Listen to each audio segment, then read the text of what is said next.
Hello everyone, this is another update on the e-commerce jewelry accessories virtual try-on workflow that I did in the last video. We talked about starting from scratch and building this workflow together, and it's quite amazing. However, there were some difficulties. As you can see, the jewelry items are not exactly the same output display after going through the diffusion models and sampling process. It will be a little different.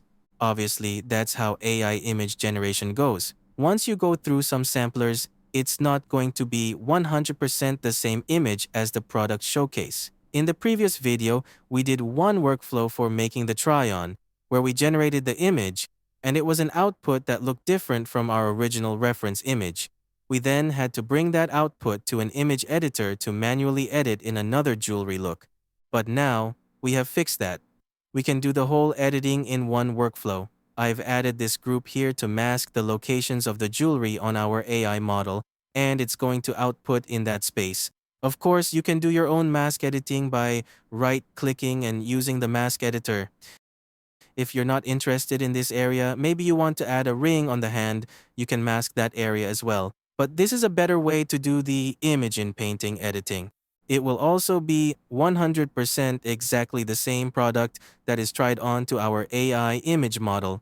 In our case, we have a female model here to try on the jewelry, and that will be shown in this output. We have an upscaler at the last part here, just in case you want to do another enhancement. You can do that as well, but by default, I'll turn that off. We don't need another enhancement if it goes through another sampler, as the jewelry will look a little different from the original product image. So we'll have this, and if you don't want to use the upscaler to upscale your image, you can bypass this as well. Just do the first two sampler groups and get a test image first, then you can upscale later if needed.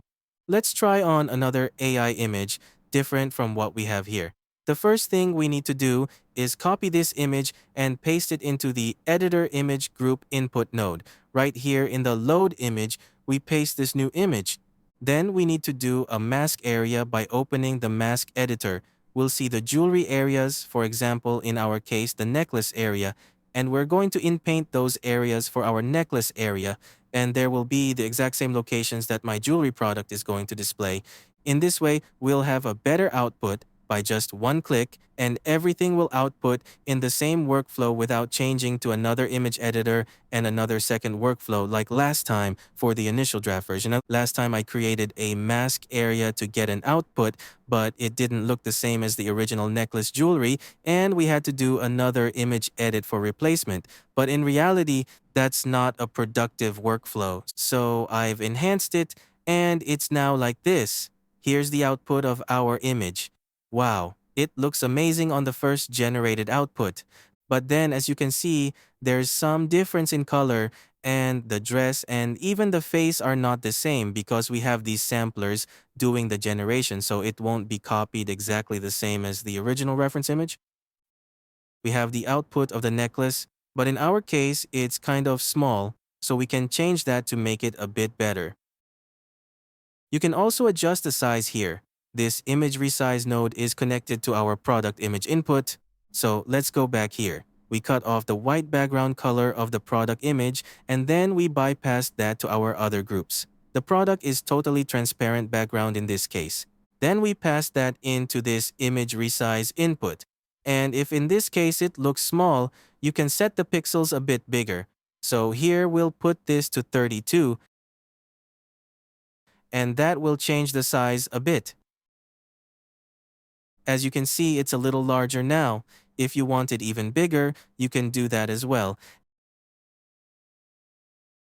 And now we have the same heart-shaped green crystal necklace that is going to be the same as our original product image. So there you go. We have another update for this e-commerce accessories jewelry virtual try-on workflow. One other thing we can enhance is using dense pose in here rather than using canny and line art control nets. Because now, we can do dense pose by making the character pose more consistent and following our reference image. But then, I'll just leave it up to you if you want to apply that or not. For me, I would be using dense pose to replace the canny control net and bypassing this to the dense pose. That would be something cool. Let's try with another image.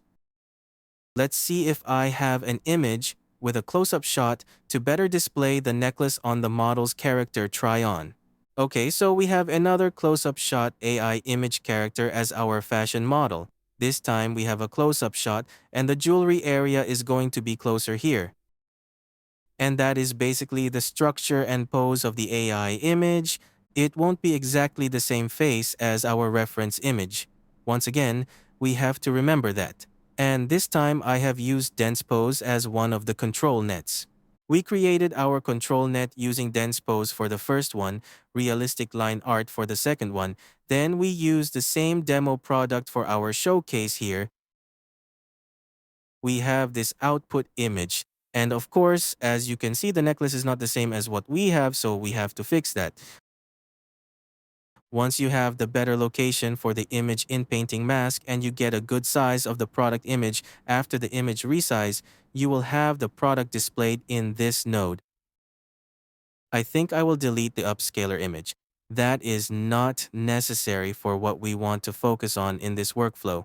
You can do better image upscaling in another dedicated workflow using other tools. So that's it for these videos. This is a more streamlined update of this virtual try-on for e-commerce product images, especially for accessories. And yeah, you can even do that for clothing images as well, no problem at all. That's it for this video. I'll see you in the next one. Have a wonderful day. See ya.